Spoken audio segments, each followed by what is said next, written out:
Talmor, Shishin Magachi. Talmor is my home. My family have worked the land for generations. My gran says the island does not belong to us, but we belong to the island. And we must be ready, for a great evil is coming, and death follows with it. Listen and subscribe to the latest season of Undertow, The Harrowing, a Storyglass production presented by Realm, available wherever you get your podcasts. Hello, I'm Alison Larkin, writer, comedian, narrator, and host of the Jane Austen podcast. Join me as we embark on a journey through Austen's timeless stories, starting with Pride and Prejudice. The Jane Austen podcast with Alison Larkin is available wherever you listen to podcasts. Hey, everybody. Ba-ba-da-ba-ba-ba-ba. And I was made to love you. Excuse me. What? You know? What? I changed the words to... Okay, cool. I thought maybe this was just a classic case of you thinking the words to a very popular, very well-known song were something completely different than what they actually are. It was me, surprised, being the natural talent that I am and taking a popular song and a title of this episode and combining them so you could hear the dulcet tones of my vocal cords. Okay. Congratulations. Hello. Before we get into today's episode, a few things besides my singing.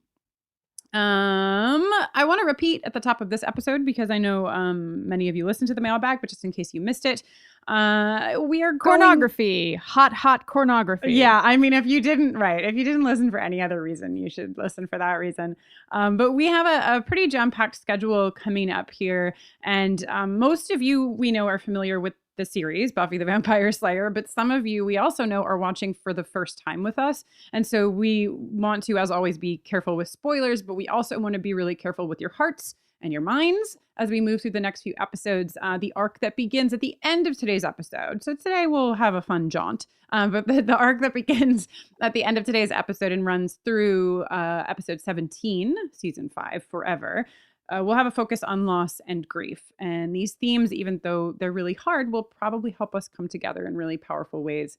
But it might not be the time in your life where you want to go on that journey. So do what feels best for you. And if you have any questions, if you have any concerns, if you have any thoughts, you can always send them our way at bufferingthevampireslayer@gmail.com. And I will personally be paying special attention to the email inbox over the next few weeks. Bum-ba-da-bum.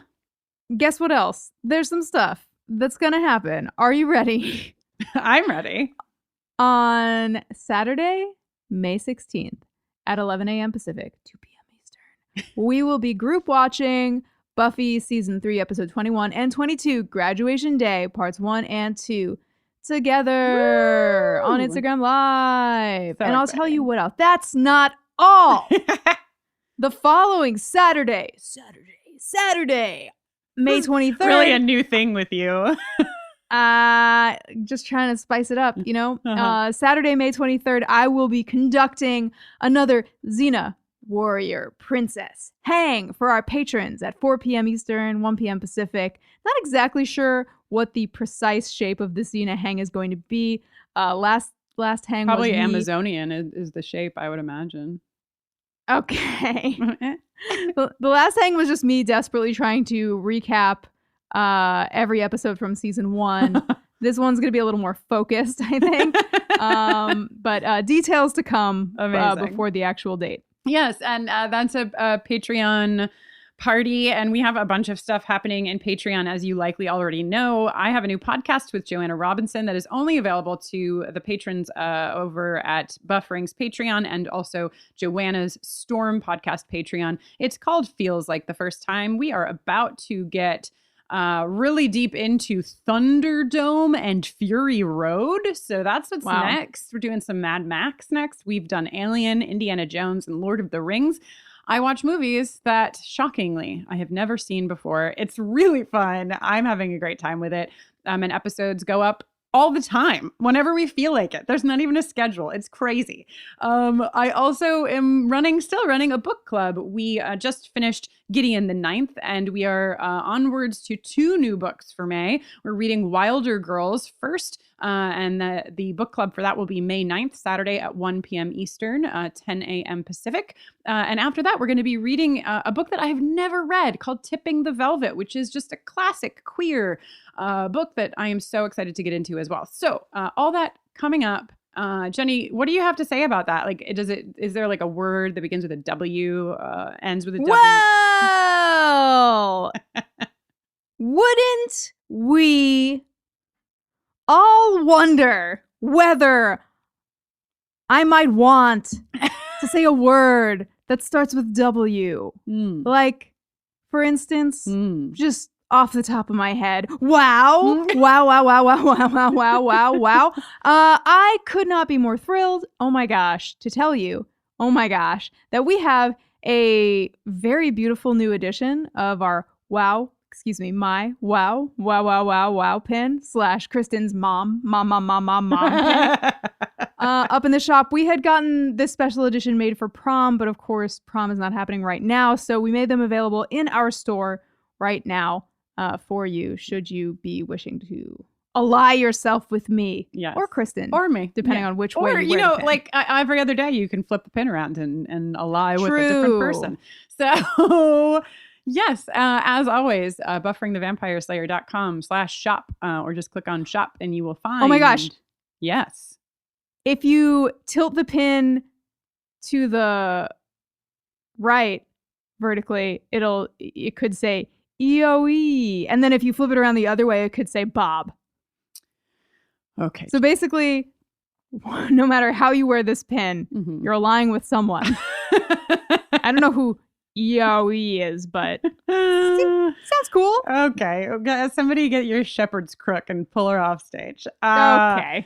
We have jingles, and you probably know this about us. We have jingles, and as I was editing today's episode, I was like, wow, there are a lot of jingles in this episode, and we have not told people where they can get jingles in a long time. So just so you know, most of our jingles are in at least one, if not many places, and all of that is consolidated into one jingle page on our website, bufferingthevampireslayer.com, and you just go to the listen section or /jingles, and you will find all of that information. Jenny, I have some spooky news. It's the first time that we're getting some spooky news that is not a retelling of the death of Old Man Seaver. Are you ready? And I can't stress this enough, so ready for some, not that I didn't enjoy Old Man Seaver, but I feel like it's been a while since I've been spooked by something you didn't write when you were 11. I agree. I'm ready to get back into it. And also, if you find spooky news that you want to hear read in this little tiny segment we do at the start of the episodes, email us, bufferingthevampireslayer@gmail.com. I love to get spooky news submissions from you sometimes. Sometimes I'm very upset by them, but that's the point. Let's get into it.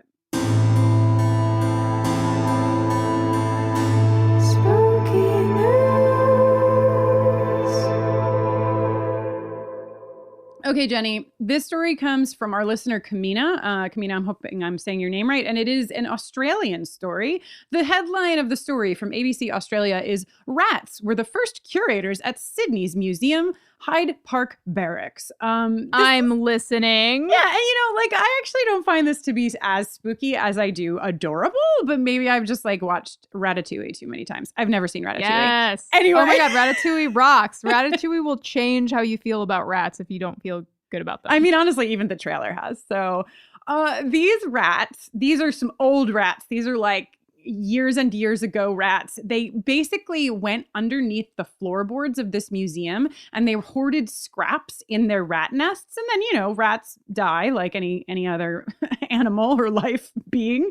And so these rats died, right? And in 1979, they discovered that basically these rats had preserved all of these incredible archaeological artifacts underneath the floorboards. They had been undisturbed for up to 160 years. Oh my God. Yeah. And the materials contained objects that don't usually survive in an archaeological deposit. Scraps of convict uniform, pieces from women's clothing, pages from prayer books, just really cool shit.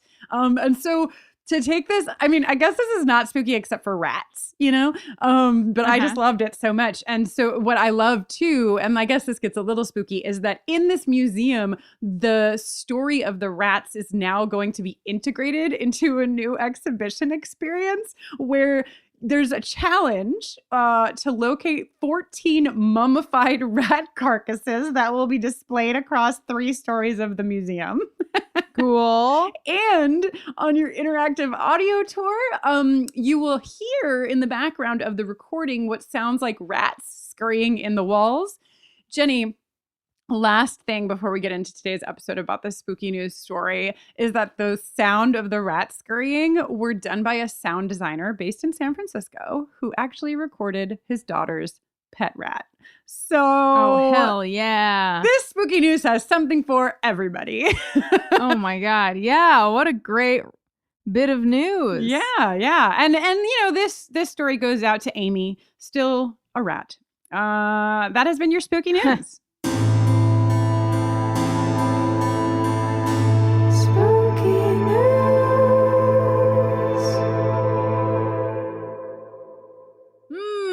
Speaking of things that haunt you for who knows how long, it's time for the Sexual Tension Awards. Great job, Jenny. Ooh, who is up for the win? I would love to know. Tell us the result. With a very disappointing 19% of the vote in 4th place, it's Harmony, Spike, and Charlize Theron. Oh my God. As somebody who just finished watching Prometheus, that's even more disappointing to me than it would have been before watching it. But you know, 19% is not a poor showing, I have to say. It's all right. And everybody's pretty close. Everybody's in the ballpark here. In 3rd place, Joyce and Giles take 25% of the vote. All right. Okay. Good job. Good job to Spike Giles. And Drew in 2nd place take 26% of the vote. Wow. Yeah. And then in 1st place, just barely nosing out ahead, it's Spike and Roleplay Harmony with 30% of the vote. Wow. 1st place. Congratulations, guys. Congratulations. So that's exciting. And also, I will say it's very exciting to me that the votes were that evenly split. We don't get that often. So what a great. No. What a great. I mean, you Crush, usually let us know pretty clearly who you don't like. Yeah. But I like that Crush had a split. So great work, Amazing. Everyone. Trophies in the mail. Yeah. All right, Jenny. Are you ready to get into I Was Made to Love You? God. Help. Yes, I am. Away. Let's go.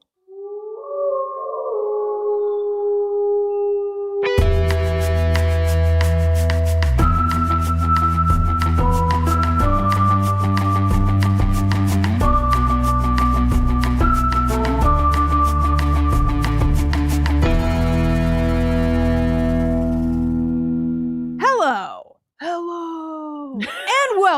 And welcome to Buffering the Vampire Slayer, a podcast where we are watching and discussing every episode of Buffy the Vampire Slayer one at a time, spoiler free. I'm Jenny Owen Youngs. I can't keep up with that energy. I am, though, in fact, Kristin Russo. This week, we are talking about Buffy. Just kidding. Season 5, episode 15, I Was Made to Love You. Stay tuned at the end of this podcast every other week for an original song written by Jenny, recapping the Buffy episode we are discussing. And if you have not yet started listening to our Angel podcast, Angel on Top, hosted by Brittany Ashley and Laura Zach, what in the holy hell are you doing? Yeah, I mean, speaking of angels, you know. I do know what you mean. I do. Angels, I know. They're so great. I Was Made to Love You was written by Jane Espenson and directed by James A. Contner. Oh, and originally aired on February 20th, 2001. Just giving you the time that you need to possibly let us know. No comment. Great. No comment. Great. This is one according to IMDb where Buffy and her friends encounter an incredibly strong female robot with only one thing on its mind: love. Oh, Got a little dramatic IMDb. Yeah. The hero of this episode is definitely April the robot. Yeah, I mean, we'll get there, obviously, but the ending scene, April, woof, going in for it, all the feelings. I also thought it was really interesting in the IMDb description that it went out of its way to say female robot, but then also seemed to go out of its way to not use a pronoun and say thing on its mind. I hadn't really thought about like the gender of a robot. That's weird. Right? But, you know, it's like obviously there's a lot of like, she is a girl. There's a lot of, hey, why don't we just jump right into the jingle that I'm sure we'll play more than once in this episode, because there's a hell of a lot of the patriarchy.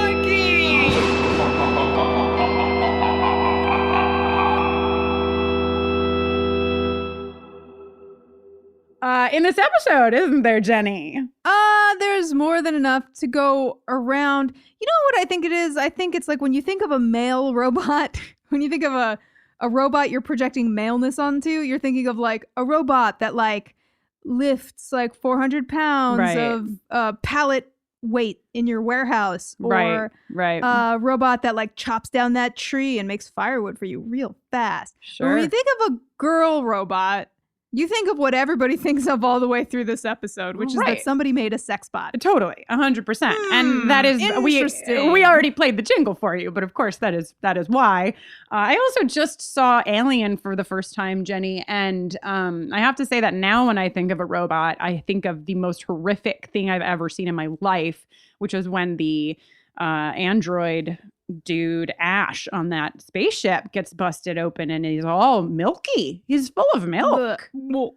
Yeah. So luckily April is not probably room temperature milk. Probably. Anti-gravity lukewarm milk. Thank you. No, thank you. Anyway, April is not full of milk, which I'm very thankful for. You know what's weird? The like level of shock and disgust. I don't know. Buffy is so shocked and so disgusted, and everyone is so like unanimously shocked and disgusted. It's like, okay. About Spike having feelings for her. About Spike being into Buffy. Yes. And it's like, all right, everybody. Yes, Spike is a vampire. He has no soul, sure. But he also like, helps out. He has definitely like shown people what is up with their friend, like helped all of these people improve their relationships. You know, he's yes. He's like in to be like, hey, you guys are idiots. Like this one of you is like having a problem with this. It's like obvious to me. Why can't any of you see it? I agree.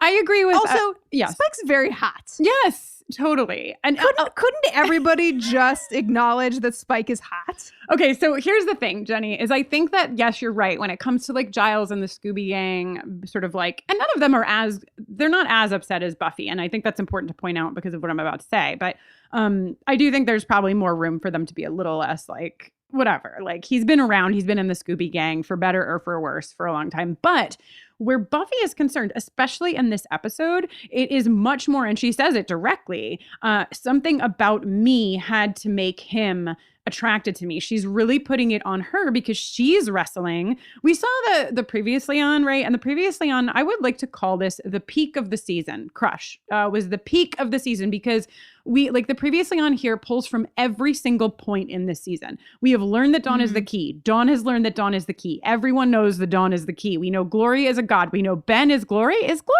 Ben? Ben is Glory. Glory is Ben. Ben is Glory. Glory is Ben. In case you forget, I'll say it again. Ben is Glory and Glory is Ben.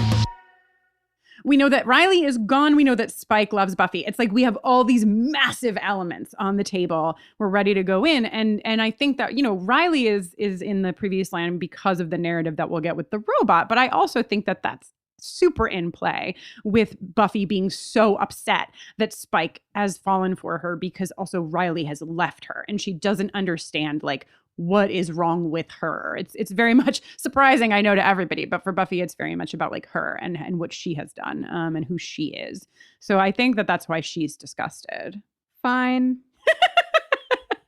Big question I have, why is Xander in this puffy suit apart from just that it's hysterically funny? I think that's the reason. Right? Because like Buffy has a heavy bag. And it's not like Xander is like a great warrior who's going to like spar with her. He's just standing there to get pummeled. Right.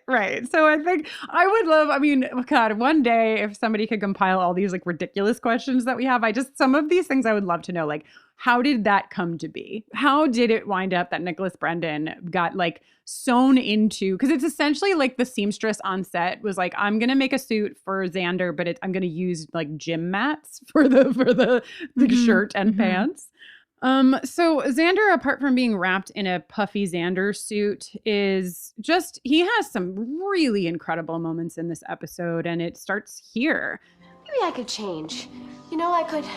I could work harder. I could spend less time slang. I could laugh at his jokes. I mean, men like that, right? The joke laughing at? Or maybe you can just be Buffy. He'll see your amazing heart and he'll fall in love with you. Xander, that's... Oh. This is the day you choose to hug me.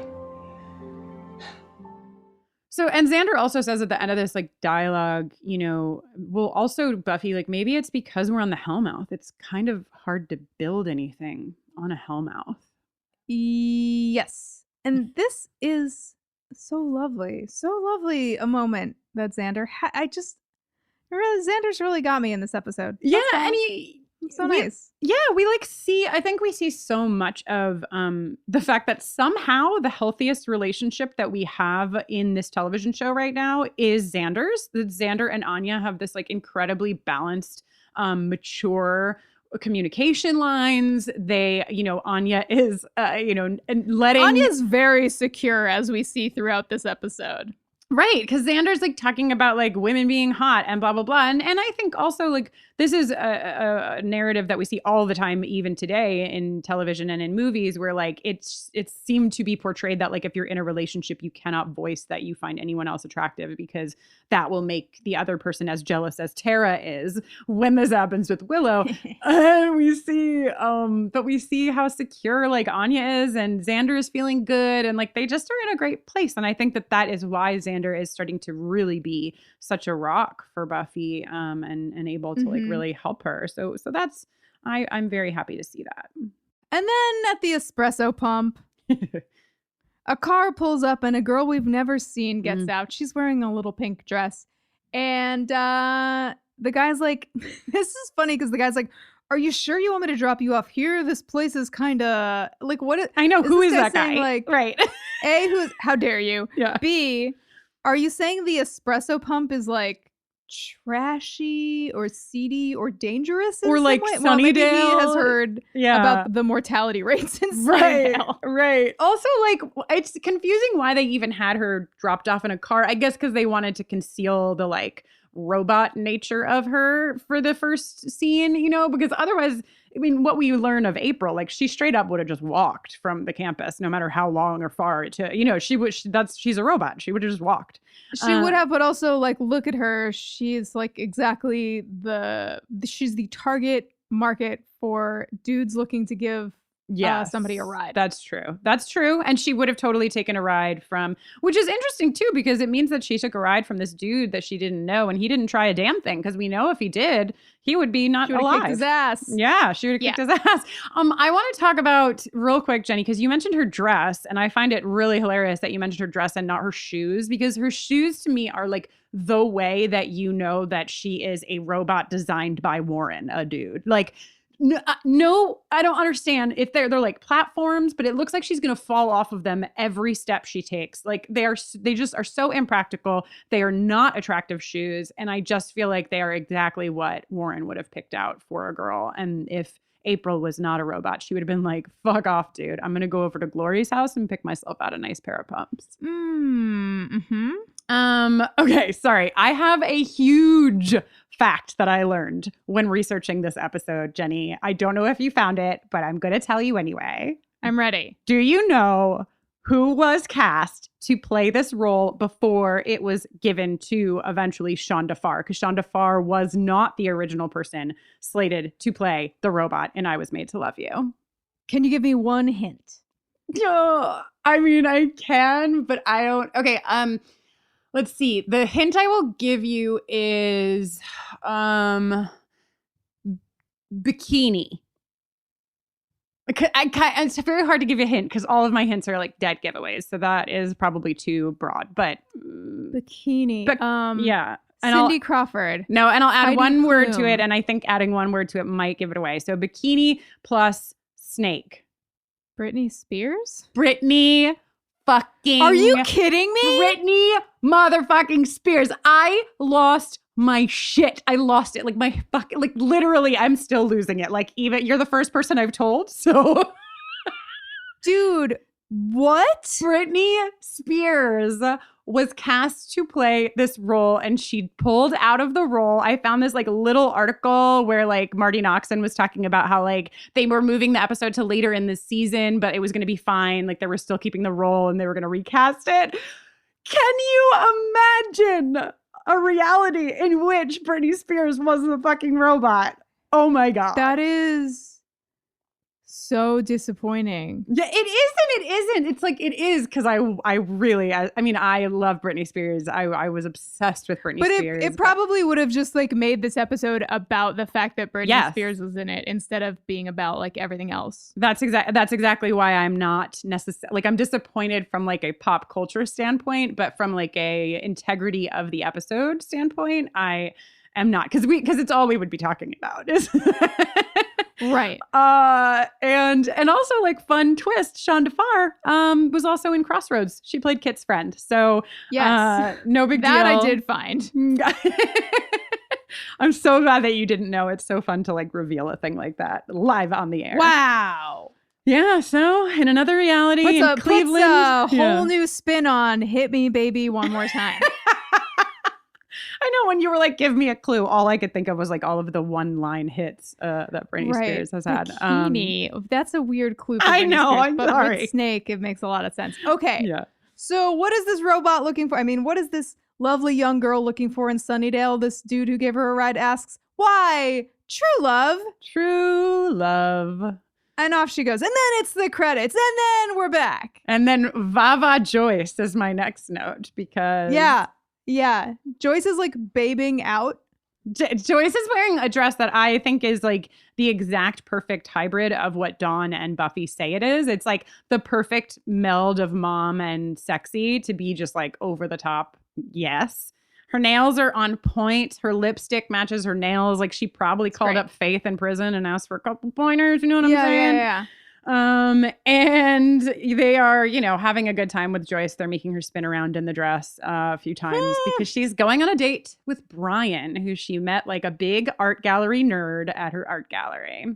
Yeah. And Dawn suspects he may be a gigolo and asks if his shirt was all shiny. Yes. I did some research into gigolos. Believe it or not, Jenny, because of this, because the first thing that I thought of when I heard the word gigolo was Deuce Bigalow, male gigolo, because I think that probably it was the first time I had ever heard the word. And that movie came out in 99. So it is sort of like, perhaps, I don't know, maybe people were saying gigolo way more than I knew, but that was the first time I had heard it. And so I don't know if that like brought the word back into like some of our younger minds, but I learned that the word, it comes from, it was like gigolo and gigolette were dancers. Gigolo, in case you don't know, is refers to basically a male escort, usually for an older woman. And I have a lot of feelings about this, most of which could probably be summed up by another patriarchy jingle, but we have to play it so many times that I'm not going to play it right here.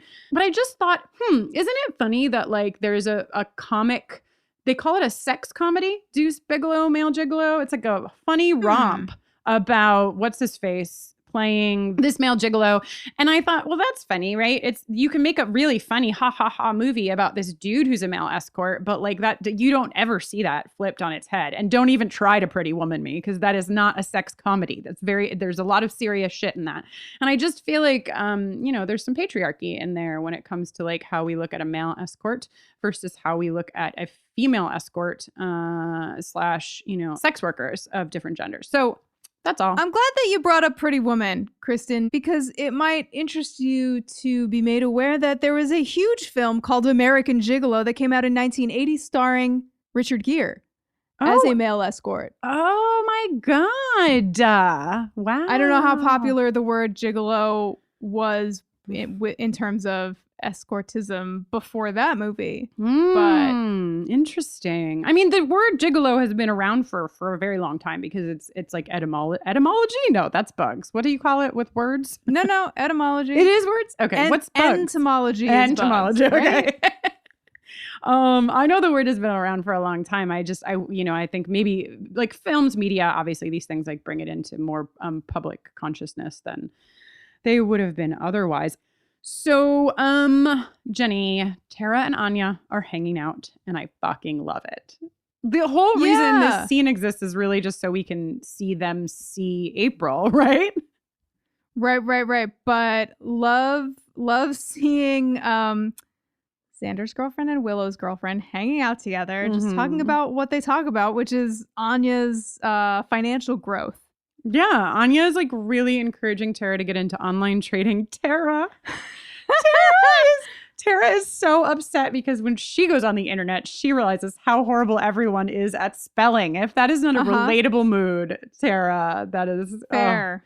Also, fucking Anya is like, I tripled my money, giving us a great money from Tara. And she says to Tara that she wants to buy something like large with her earnings, like an antelope. The greatest sign of luxury in 2001 was having your own antelope, actually. Not a lot of people realize this. Well, now you know. Also, Anya has set up the website for the magic box, and she wants everyone to know that it is a large photo of herself. So good. That gif that you see of Anya all the time where she's like counting her money actually was sourced by Anya herself. She made it for the backdrop of the Magic Box website. Of course. Okay, so we see April. Shonda Farr, by the way, is fantastic. She's fantastic in this episode as this robot where like you just feel... I don't know. I shouldn't speak for all of you, but I feel so sad for her from the very beginning. Even when she's like throwing people across the room, she does a great job of having that like singular mission of finding Warren. Yeah, it's like, yeah. It was great. It was a great commentary, Jenny. It was really deep. I love her. nuance. I want her to be happy. I know. I want her to be happy too. But it is not to be. It is not. So we go to the party. It's a spring break themed party. And there is the biggest oyster shell that has ever been oyster shelled in the world at this party. It's like full of punch. And I'm both pleased with it and so upset by a thing of punch that big. That's just a vessel of germs. Just want to say it's not an oyster shell. It's a clam shell. Okay. I think because it has it's white and it has the big, deep, dramatic ridges. Yes, it has like the little wiggly ridges. You're right. And I wanted it to be an oyster shell. I don't know why, but you're right. It's not even a clam shell. A clam shell doesn't have those ridges.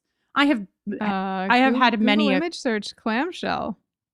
And not all clamshells, but some clamshells. Some clamshells, because my clamshells have always had. You know what? I gotta go. So, we already talked about Anya. It's actually, it's a giant clamshell. Okay, so giant clams have that kind of shell, and they are fucking enormous. Okay, so you wouldn't eat that kind of a clam. I mean, I wouldn't. I don't want to yuck anybody's yum. Okay, well, if you know if a giant clam is edible, please email us at bufferingthevampireslayer@gmail.com. Have you or someone you love ever eaten a giant clam? Please call us at 1-866-BUFFY. So we talked about Anya already. This is Xander's dancing with Buffy, and Anya's like, I let him do that. I totally told him that he could do that. So waiting for I'm expecting a big karmic reward any second now. There are so many people at this party with sunglasses on. They are playing limbo. This is like a really great spring break party that they are throwing wherever they are. Buffy looks amazing, I want to say. And Ben is at the party. I have a lot of questions about Ben and Glory. Ben is Glory, Glory is Ben. Ben is Glory, Glory is Ben. In case you forget, I'll say it again. Ben is Glory and Glory is Ben. Okay, so Ben and Buffy, right? They're sort of like flirting with the idea of dating. They are literally flirting, and they are flirting with the idea of going on a date, having coffee, etc. And I just like, it opened up sort of a Pandora's box of questions for me in terms of how does Ben hold down a job? What would happen if Ben and Buffy got together and they were like making out, and then Ben and Glory, like, what? It doesn't seem like there's also, how long have they been sharing a body? Right. Because like, did he used to have a normal life? And like, she only recently got kicked out of that joint. Right. But he talks all the time about how this always happens with her. So it seems like they have always shared a body. But why would he have even a job? And because it was like, if Glory was like, I get Monday, Wednesday, Friday, you get Tuesday, Thursday, Saturday, we split Sundays, then at least he could, work around that, make sure that he plans his date for the days he knows he's going to be Ben. But he doesn't know. And so it seems crazy risky to me that he is not only living a life working in a medical establishment, but also that he's like considering dating. It just seems like a one-night stand might be the most that Ben should shoot for here, because I don't know. Well, it's not up to Ben that he has to share his body with a god. Yeah, but he knows that if he wants to look for love, I don't know. The heart wants what the heart wants. That is what Selena Gomez says. But is that what Selena Gomez says? I think Selena Gomez says the heart wants what it wants. Yeah. So I guess what I'm trying to say is I feel like Ben perhaps is putting others at risk, both patients at the hospital and Buffy, by pretending as though he is just a normal boy. He is not a normal boy. He shares his body with a very destructive god. So, think on it, chew on it, do with it what you will. But that is what I was wrestling with while I was watching this Speaking of chewing on it, Anya has discovered Chex Mix and says, that's craftsmanship. This is a really great episode. It is. For Anya. Jane. That girl in the pink dress shows up at this party. Okay, everybody's at this party. Ben's at this party. Spike's at this party. The girl in the pink dress is at this party. How does everybody know about this part? Well, I guess the pink girl's just wandering around. Spike probably followed Buffy here. Mm-hmm. But what's Ben doing here? Yeah, right. Ben doesn't even go to college. What is he doing here? Great question. Great question. But this is the hottest club in town. It has clamshells. It has limbo. It has vampires. It has Chex Mix. It has robots. Okay. So there's this amazing, I love the comedy of, Anya basically being like, she speaks with a strange evenness and selects her words too precisely. And Xander being like, some of us like that in our women. It's very cute and very funny. And then like Anya's all proud of herself because she makes the connection, and just good shit. And then guess who else is at this party? Did you already say that Warren is at this party? No, I didn't mention Warren. Warren is here. Warren, a former Sunnydale High School student and maker of April, as we'll find out later, is here at this party with his current girlfriend, who he treats like a piece of shit stuck to the bottom of his shoe that he left in the back of his fucking closet, Katrina. Warren sucks. Bless this actor for being so amazing at being the worst person you've ever seen. He is just like that guy. Like they were like, in the casting room, they were like, okay, who are we looking for to play Warren? And they were like, that guy. And they were like, yeah. Oh, I know that guy. And boy, did they find him. Here's the second play of the patriarchy jingle, because we have just met Warren. So please, without further ado, the patriarchy.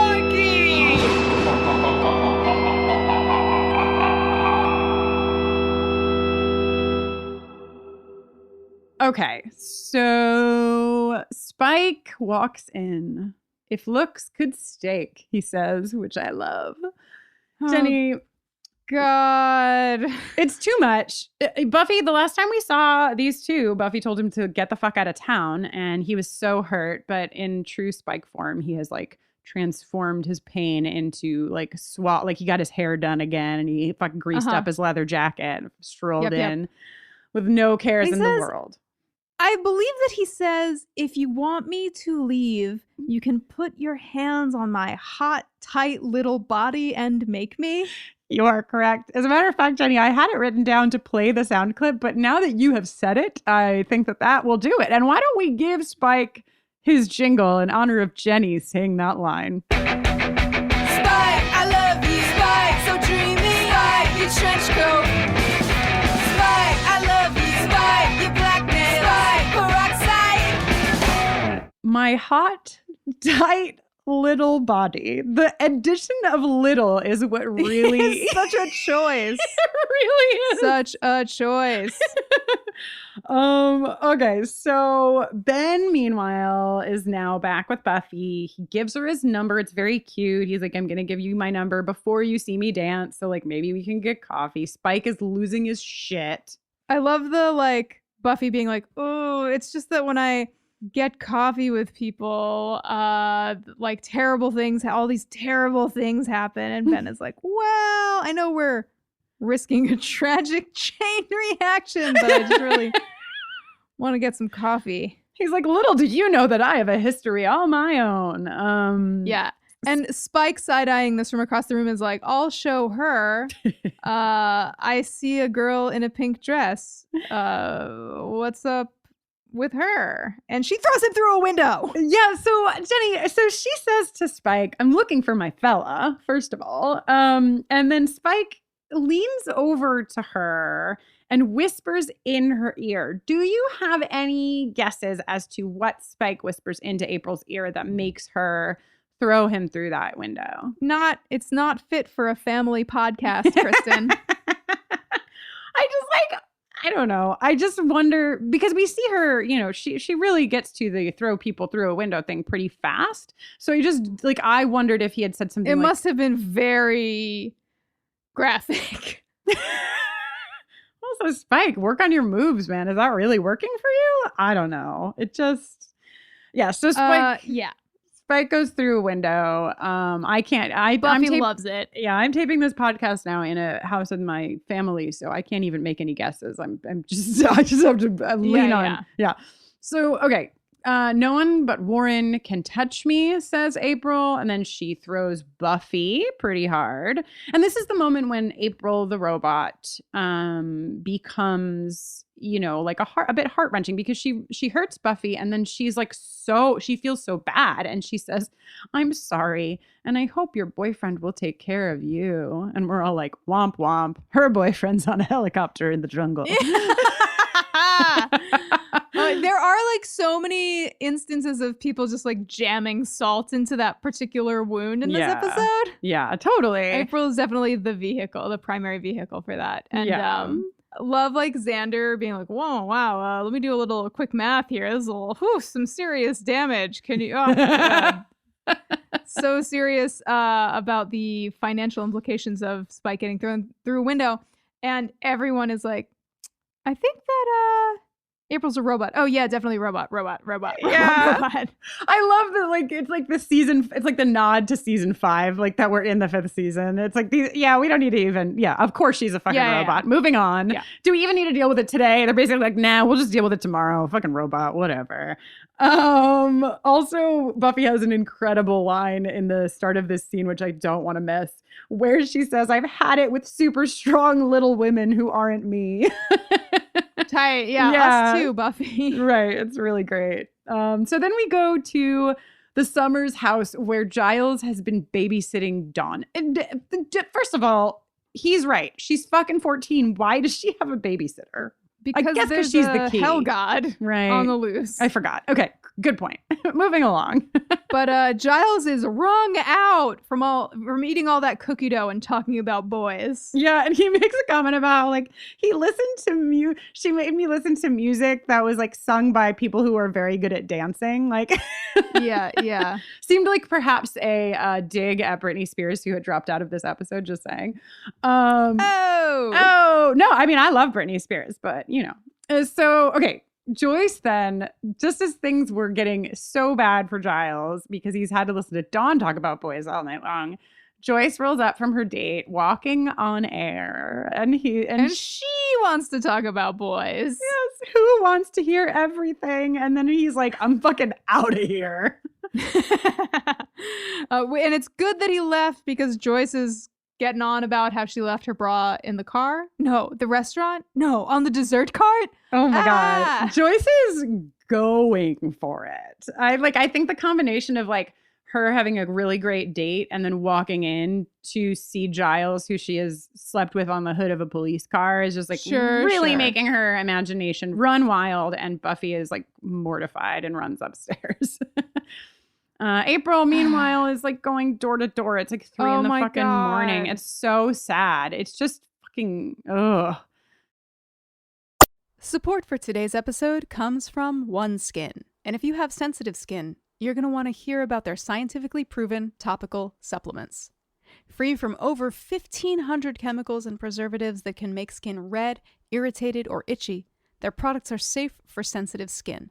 It's just one of the reasons they've earned the skin-safe seal of approval. They've also earned the Jenny Owen Youngs and Kristin Russo seal of approval, if I do say so myself, Jenny. I couldn't agree more. I've been using OneSkin for a few months, and after a few weeks, I remember it like it was yesterday. I texted Kristin, and I was like, maybe she's born with it. I looked in the mirror that morning and was like, oh, things are happening, and I am happy. I have used a million billion skin products, and I did not think that I was going to switch off of the skin like lotion, the moisturizer that I used, and the under eye cream that I used, because I have used them for a little while and I really like them. And I've switched completely, which is a pretty big deal. OneSkin is the world's first skin longevity company. By focusing on the cellular aspects of aging, OneSkin keeps your skin looking and acting younger for longer. Get started today with 15% off using code BUFFERING at oneskin.co. That's 15% off at oneskin.co with code BUFFERING. After you purchase, they'll ask you where you heard about them, and if you can, please tell them that we sent you. As a podcast network, our first priority has always been audio and the stories we're able to share with you. But we also sell merch. And organizing that was made both possible and easy with Shopify.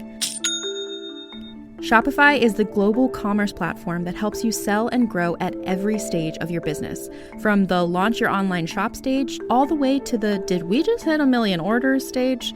Whether you're selling scented soap or offering outdoor outfits, Shopify helps you sell everywhere. They have an all-in-one e-commerce platform and in-person POS system, so wherever and whatever you're selling, Shopify's got you covered. With the internet's best converting checkout, 36% better on average compared to other leading commerce platforms, Shopify helps you turn browsers into buyers. Shopify has allowed us to share something tangible with the podcast community we've built here, selling our beanies, sweatshirts, and mugs to fans of our shows without taking up too much time from all the other work we do to bring you even more great content. And it's not just us. Shopify powers 10% of all e-commerce in the US. Shopify is also the global force behind Allbirds, Rothy's, and Brooklinen, and millions of other entrepreneurs of every size across 175 countries. Because businesses that grow with Shopify. Sign up for a $1 per month trial period at shopify.com/realm, all lowercase. Go to shopify.com/REALM now to grow your business, no matter what stage you're in. Shopify.com/realm.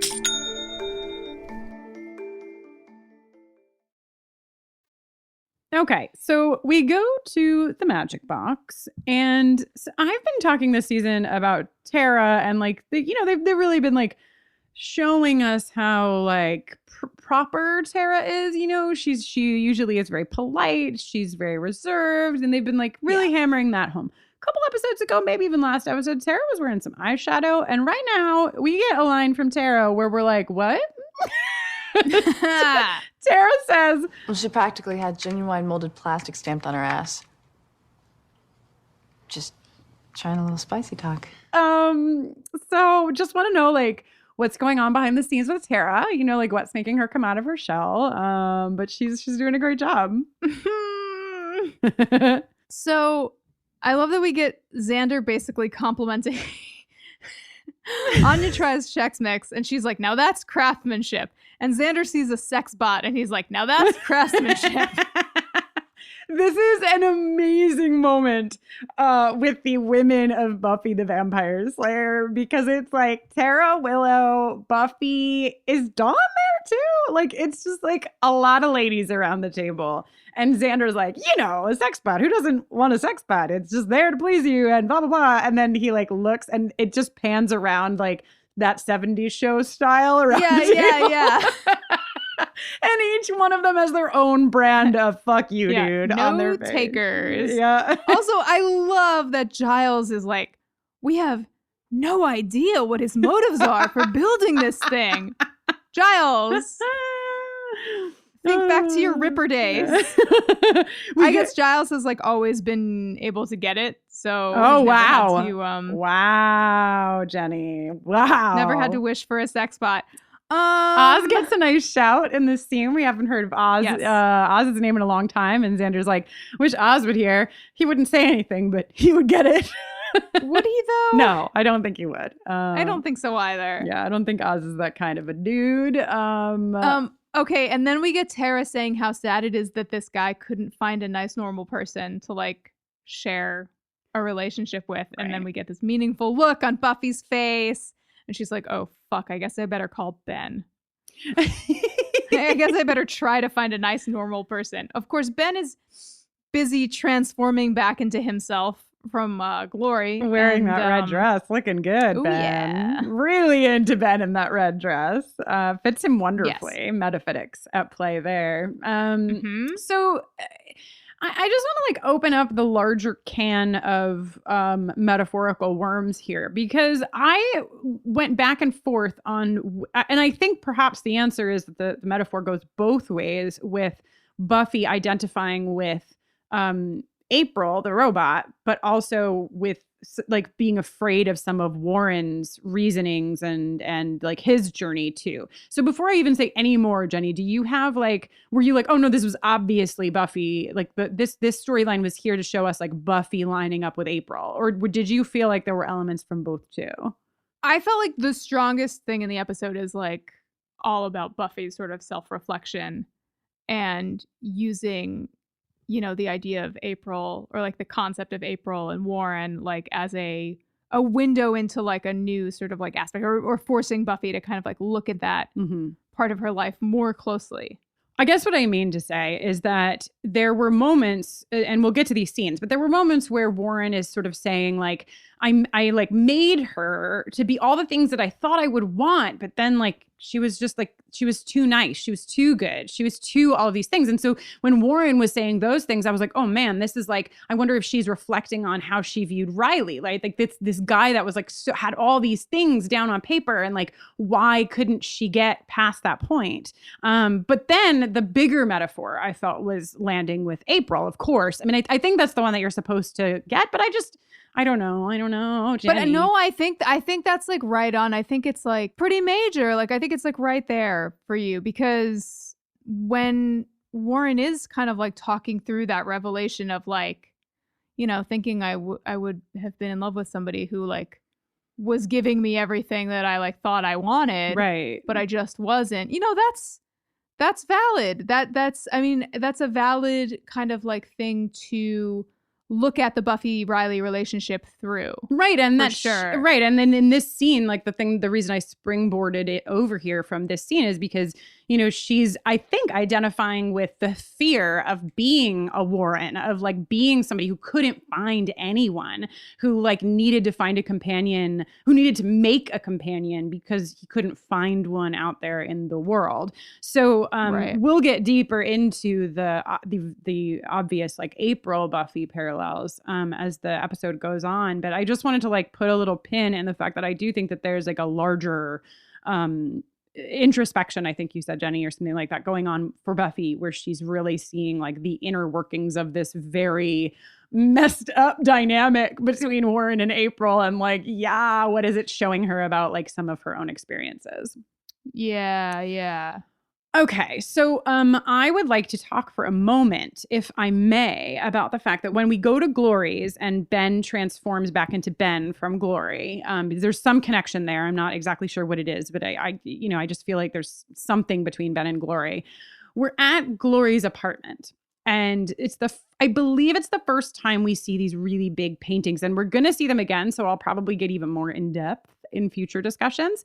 But one of our listeners, Maggie, sent me an email way back in May of last year and was like, do not fucking miss this. And Maggie, I will not, because of you.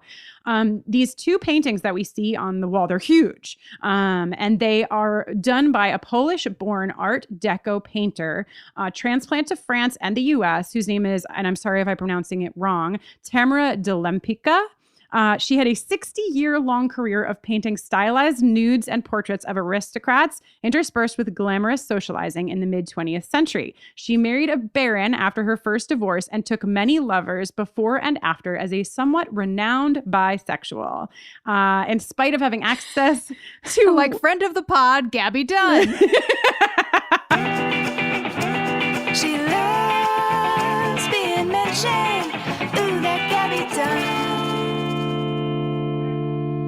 Wow, will Gabby... This is when we find out if Gabby is still listening to Buffering the Vampire Slayer.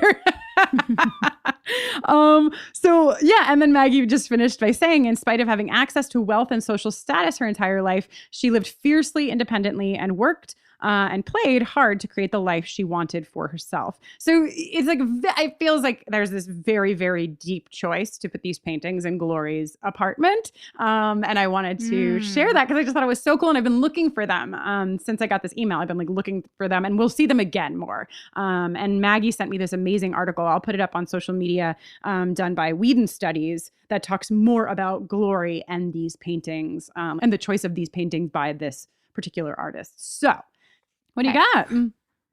Well, she's a Taurus. Get out of you're fired. Well, I figured when you said that she like worked hard for like to have the kind of life that she wanted to have, I was like, she's definitely either a Capricorn or a Taurus. Wow. And here we are. I'm so proud of you. I rock. Carry on.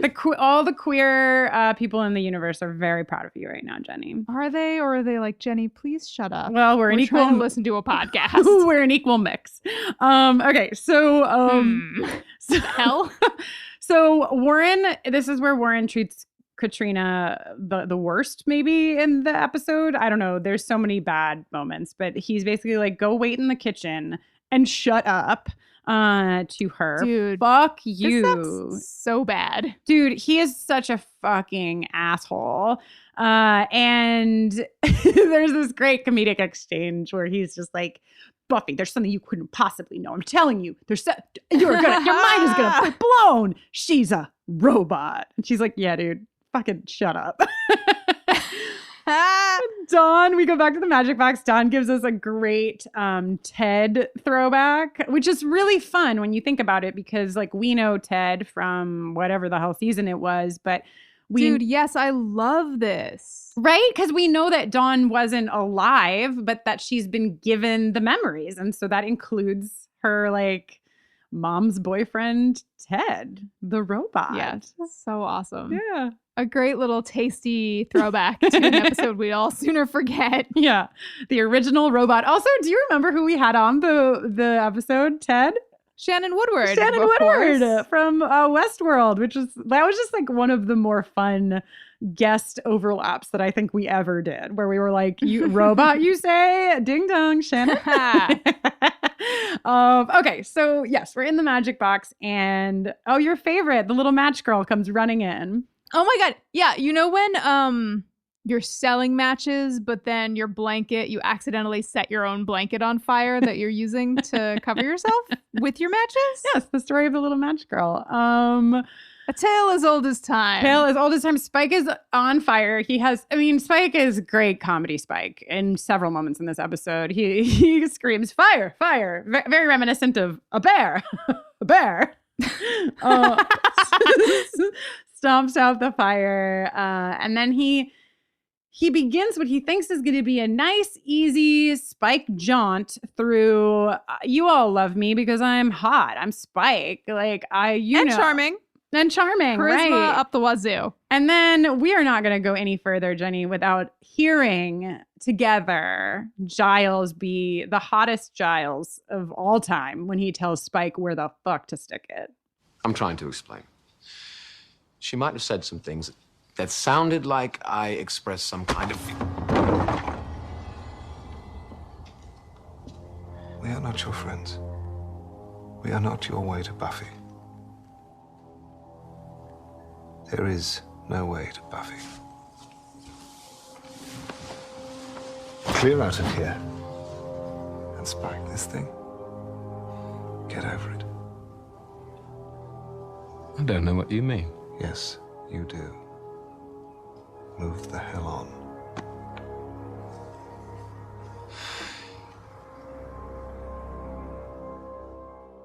Now we'll just give you all a brief moment to mop up. Towel off.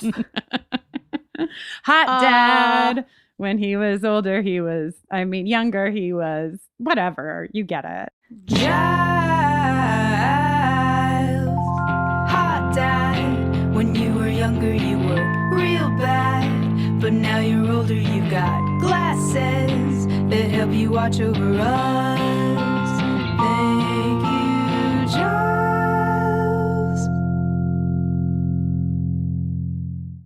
Daddy Giles takes off his glasses to fucking tell Spike what's what.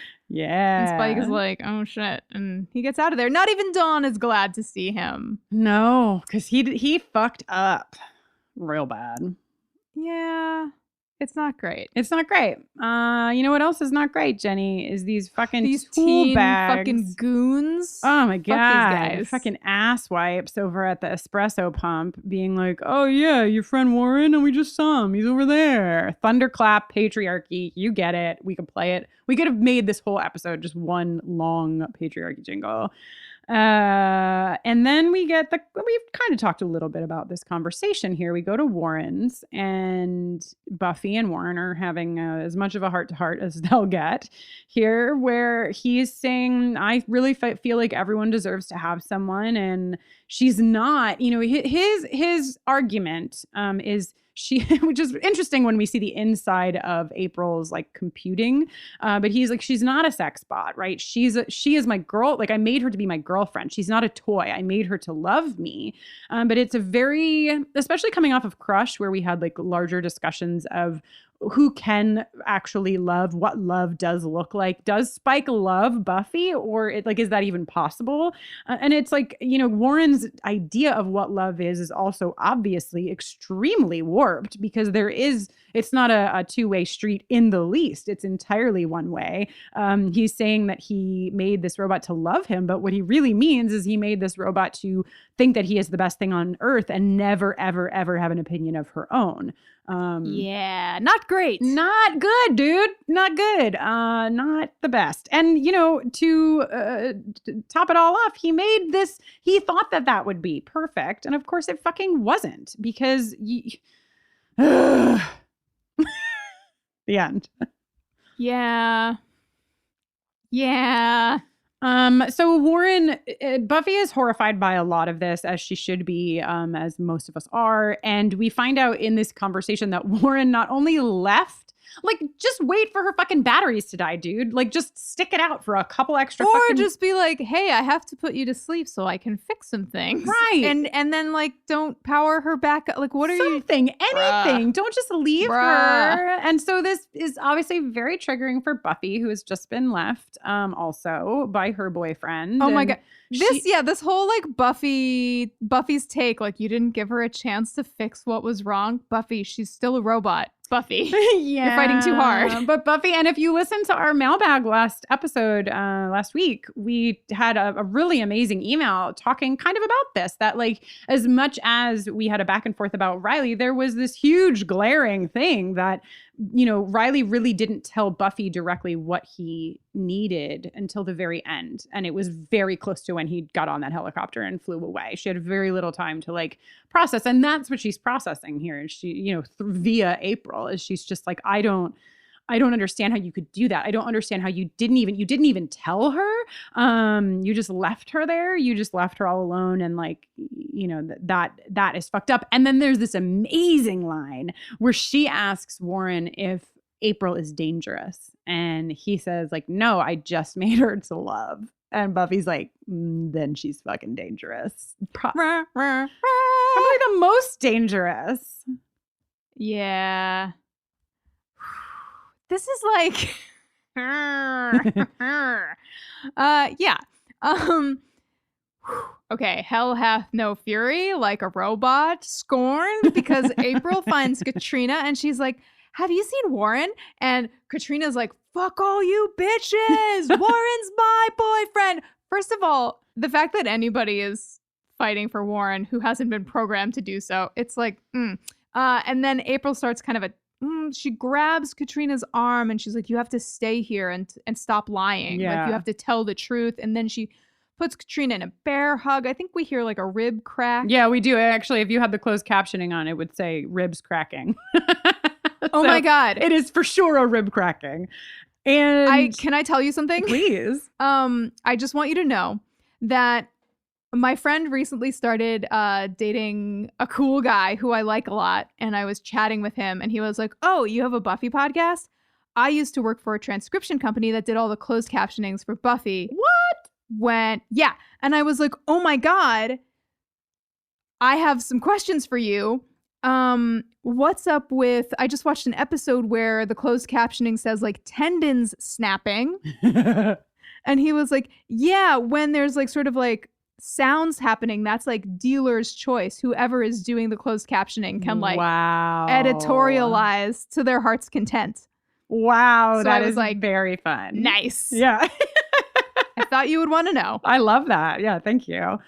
Katrina's ribs snap, crack, pop, whatever you want to say. And we get this really quick cut to Spike's lair. And I love it so much because he is being such a he has gone past Angel in drama in this scene. He like is throwing papers in the bin, but he's making it like 40 times as difficult as he needs to make it to get the like papers into the box. It's like it's literally like a 3-second cut, but it just like kills me. It's so funny.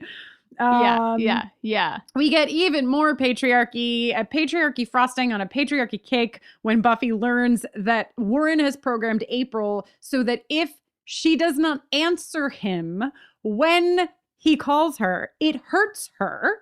Cool. Also, I mentioned just a few moments ago that you know, Warren is saying she was more than just a toy. She was more than just something to please me. She was in love with me. When we see the inside in this moment of her little machine head, the files are basically like fetish, position, sex. Like there's like 3 that have to do with anything that are not sex. So I just feel like, Warren, not sure, buddy. Yeah. We don't see any of her files on making sweaters, but she apparently made 5 sweaters for him while she waited. Do you think in the parallel of Buffy to April, do you think that like Buffy has made any sweaters? And do you think that like she probably only made 2.5 because her sweaters have to be like twice as big as the sweaters that April's making for Warren? So broad a shoulder span. It takes a lot to cover. Warren makes a horrible decision. But listening to Buffy, who's making horrible decisions because Buffy, as you said, is just like wrapped up in her own shit. And instead of being like, of course I love you, April, let's go back to my house. I just have to fix a couple of things. Tells this robot, April, that he doesn't love her. And then, now this is good. She fucking growls at Buffy, and it's great. Dude. And Buffy's like, you made her so she growls? A fair question. Yeah, we get a good fight scene between April and Buffy. She like snaps the seesaw in half and uses the... Oh, yeah. Oh, it's great. It's great stuff. Katrina and Warren just straight up leave. Like, Katrina has every right to leave, but Warren is okay, but first she sees like Buffy hits April and like some circuitry becomes evident. And Katrina's like, that's a robot. And Warren's reflexive reaction is, she wasn't just for sex. And then Katrina's like, that's your ex-girlfriend? Katrina already was out of here. Also, just a side note, new playground. This is not Drew's playground. This is a brand new playground. So April's about to win this whole damn thing. Yeah. But then her batteries finally start to die, just as she has Buffy by the throat. And then there's this like heartbreaking scene, which I always think is the last scene in the episode. And unfortunately for everyone, it is not. There's like 4 more scenes. There's so many more scenes. But this scene is really beautiful. It's beautifully shot. It's beautifully written. It's beautifully acted. We see Buffy on one swing and April on the other. And April's sort of like slouched in this amazing like half dead robot position. And she's asking Buffy like what she exists for. If she doesn't exist to love Warren, then why is she here? Yeah. She's saying like it's getting dark. It's so sad. And like what if, and Buffy now is like understanding like how to deal with April so that she doesn't have to be more scared than necessary. And she's just like, you know, what if he comes back? What if Warren comes back and he can't find me in the dark because it's so dark? And Buffy's like, don't worry, like I'll help him find you. And then she sort of has this fantasy, I think, about like what it could look like if, you know, Riley came back and Buffy says to April, he'll come back and he'll tell you how sorry he is. She says, he told me how proud he was of you and how he didn't mean to hurt you. Yeah. It's pretty gutting because it's, you know, we talked about the episode where Riley flies off and then the episode after that, which, you know, I mean, that was a heart-wrenching episode, but then they used, I think, really a really good vehicle of comedy to like help us through. We get the Olaf, the troll episode. And so we haven't like, we've seen little glimmers of Buffy mourning the loss of Riley, but it's, you know, as we've talked about already, like it's more than Riley, right? It's sort of like who is she and why does she feel like she can't be loved? And so this beautiful, beautiful scene is us really getting to see the things that she wishes for and wants for and mourns not having and sort of, you know, as she's saying it, that she knows, you know, Riley's not going to come back and he's not going to say these things to her. And it's beautiful. Jane Espenson, standing ovation here. Good Lord. Yeah. What the fuck? Things are always darkest before. I mean, I think the last line there is probably the dawn, but we don't hear it. And the camera, big pan up here, big dolly camera situation. The camera goes way up. And then we go to the location in my Xander's notes. carpentry corner. Yeah. I love hearing all about shimming the window if the opening is not level, but the window frame is. Yeah, I would like a shirt that says the jam can be shimmed to be a square. Hell math. You know, I've always said that. I think I might have been the first person to say that. Yeah, I think it originated, definitely. Buffy's talking about how April was like devoting everything that she had to like making one person happy. And with him gone, there was no reason for her to exist anymore. And like, you know, she's saying this about April and clearly like thinking about her relationship. And then she's sort of like, okay, I need to get comfortable like being by myself. I need some like Buffy time. Yeah. And she calls Ben and leaves a message for him saying she's not ready for coffee. And listening to Ben's answering machine is not Ben, but it's Glory. Who's like, what's Ben planning? What's Ben scheming? But most importantly, she turned us down. Hot. I'm going to use that hot to segue us into the Sexual Tension Award segment. But first, before we get there, I just want to have my moment with the wood jam scene. Hell yeah. Because I do want to say that I am just in so much love with the line exchange between Xander and Buffy, where Xander says, robots are the strangest people. And Buffy says, people are the strangest people. And I also wanted to say that I really got some serious Becoming Part 2 vibes from this exchange because, you know, Buffy saying I need to get comfortable being around me is really like, it's like she's back in a place where she was when she caught that sword and she realized like she had her. She still had her, but this is a new understanding of what that looks like in a new place. She's older now. She's seen a lot of loss. She's, you know, moved through different relationships. And so she's coming to that place again. And I think that there's so much truth to that in our own lives and the way we live our lives that like, how many times in your life have you been like, you know, I really need to like sit with myself and like be with myself and figure out who I am. It doesn't happen one time. It happens so many times as we learn new sides of ourselves, new versions of ourselves. And I think that it happens throughout your life, no matter how old you are. So I just think that was really beautiful and I wanted to talk about it. And now that I have, we can get sexy if you would like to. I would like to. Sexual Attention Award.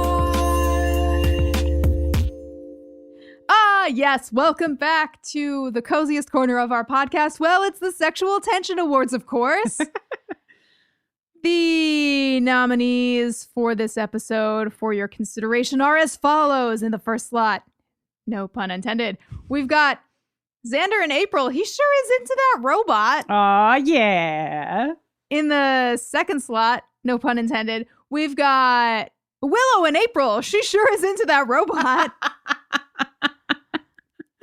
In the third slot, you know, taking the concept of penetration to a whole new level. Wow, Jenny. Buffy and Spike getting thrown through a window. Hell yeah. So that was a segue I did not see coming. So sorry. No pun intended. No puns ever intended during this segment of the Sexual Tension Awards. And last, a nomination that I fought for because I think it is mystically wondrous, which is the threesome requiring only 2 bodies, but 3 beings, which is Buffy, Ben, and Glory. When will they change? One of them a god, one of them a slayer, one of them we assume a regular old mortal who's sort of the vessel of a god. Wow. Just think of what they could do together. Something for everyone. So as you probably know by now, you just follow us on Twitter at BufferingCast. The poll goes up the day the episode goes up. It stays up for 7 days. You vote. You choose, and then, hey, in just a handful of episodes, will be the end of season 5, and we do the big vote off run by Emily McLongstreet. Emily, I hope you're ready out there. Wow. Sexual Attention Award. Okay, 2 more things happen in this episode, and they are both regrettable.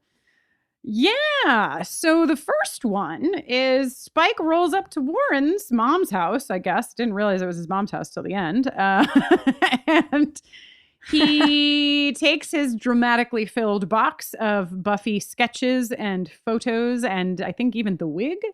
And perhaps the sweater? Perhaps the sweater, yes. And he says, here are your specs. And Warren's like, no way, man. And Spike's like, yeah way, man. And wow, guess we'll see what happens there. yikes and gross. And also, just I want to shout out, for me, it's historically been hard to separate the actor Adam Bush from the character of Warren, who is such a skeeve. Mm-hmm. But I just want to like shout him out one more time because I feel like his performance of a total scumbag who's trying to not get a girl to not hang up on him is so amazing in this scene. It's true. That's true. Oh yeah, no, he does. He gives an incredible performance. There's no question. But I also have a difficult time with that separation. Yeah, it's tough. What if I told you, Kristin, maybe you know this, maybe you don't. What if I told you that Adam Bush and Amber Benson, who plays Tara, dated for an extended period of time? Oh, that makes me soften towards Adam Bush, actually. That makes me feel it a helps little chip bit away, right? Yeah, it does. So thank you. I did not know that. Okay, so Buffy comes home. Yes. Brian has sent flowers, which is very sweet. And Buffy makes a comment about, some guys are still getting it right. She calls for her mom. She makes a comment sort of about maybe I should pick up Dawn from school. And then she turns around. And something's not right. Joyce is on the couch. And something's not right. To be continued. Yes, to be continued. We will be back next week and the week after with a double episode for season 5, episode 16, The Body. And we are going to go into a song now, Jenny, that you wrote about like Buffy and some robots, right? Definitely. Great. So happy to hear it. Hooray! But before we get to that song, I'll tell you that I'm Jenny Owen Youngs. When I'm not watching Buffy, I am writing and recording songs. You can learn more about me at jennyowenyoungs.com. You can hear some of those songs there or on whatever digital platform you prefer for music listening. You can give me a shout on Twitter at Jenny Owen Youngs. I also, put out an EP in November called Night Shift that you can check out. And furthermore, you can listen to me talk about another petite blonde protagonist over on my other podcast, Veronica Mars Investigations. Hell yes. I am Kristin Russo. You can find me on Twitter and on Instagram at Kristin Noeline. That's KristinNoeline. You can also find me inside of our Patreon now doing a special podcast with Joanna Robinson called Feels Like the First Time, which is super fun and I'm having a blast. I also would like to tell you that spelling can bring you to my website, KristinNoeline.com, where you can find out about the work that I do with queer community, work that I've been doing for near to a decade now at this point. And yeah, what about us? What about us, Jenny? Well, Buffering the Vampire Slayer is on Twitter, Facebook, and Instagram at BufferingCast. You can email us at bufferingthevampireslayer@gmail.com, or you can leave us a voicemail at 216-30-BUFFY. Hell yes. And you can support us if you'd like, over on our Patreon page, patreon.com/bufferingcast. You can learn all about us on our website, bufferingthevampireslayer.com. From there, you can find the Patreon. From there, you can find our store. From there, you can find any scheduling things that you have questions about. It is a website that is full of information for your ears. And with that, I believe we have finished season 5, episode 15, Jenny. Wow. I guess it's time for me to say till next time. Woo! Yeah.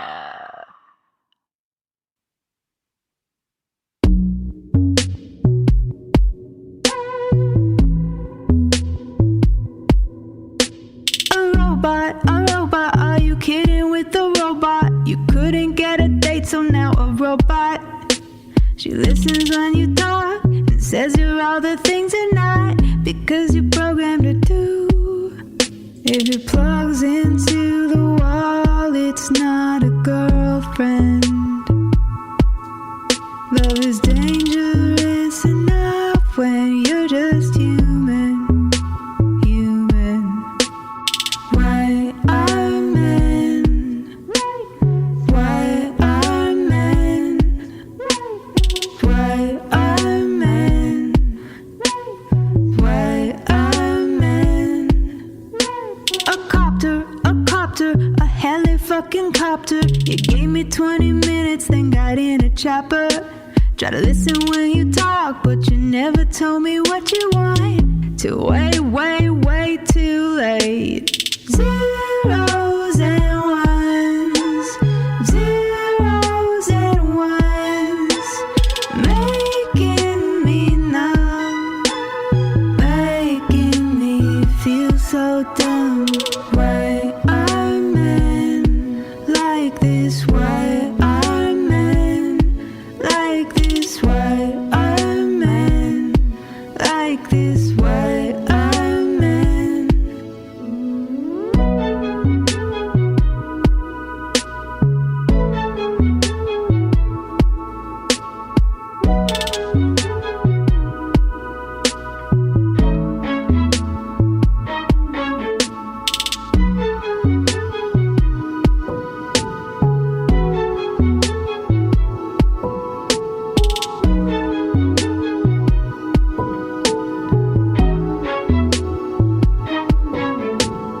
Why are men always making sex robots? Why are men looking all around my house? Why are men leaving town when we break up? Why are men? Why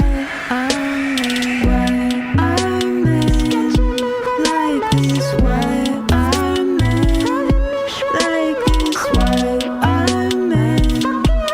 like this? Why are men like this?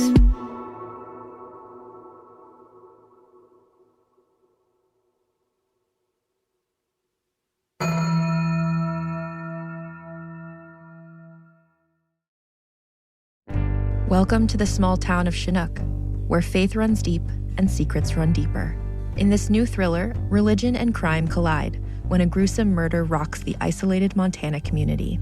Everyone is quick to point their fingers at a drug-addicted teenager, but local deputy Ruth Vogel isn't convinced. She suspects connections to a powerful religious group. Enter federal agent V.B. Lauro, who has been investigating a local church for possible criminal activity. The pair form an unlikely partnership to catch the killer, unearthing secrets that leave Ruth torn between her duty to the law, her religious convictions, and her very own family. But something more sinister than murder is afoot, and someone is watching Ruth. Chinook, starring Kelly Marie Tran and Sanaa Lathan. Listen to Chinook wherever you get your podcasts. Welcome to the small town of Chinook, where faith runs deep and secrets run deeper. In this new thriller, religion and crime collide when a gruesome murder rocks the isolated Montana community. Everyone is quick to point their fingers at a drug-addicted teenager, but local deputy Ruth Vogel isn't convinced. She suspects connections to a powerful religious group. Enter federal agent V.B. Lauro, who has been investigating a local church for possible criminal activity. The pair form an unlikely partnership to catch the killer, unearthing secrets that leave Ruth torn between her duty to the law, her religious convictions, and her very own family. But something more sinister than murder is afoot, and someone is watching Ruth. Chinook, starring Kelly Marie Tran and Sanaa Lathan. Listen to Chinook wherever you get your podcasts.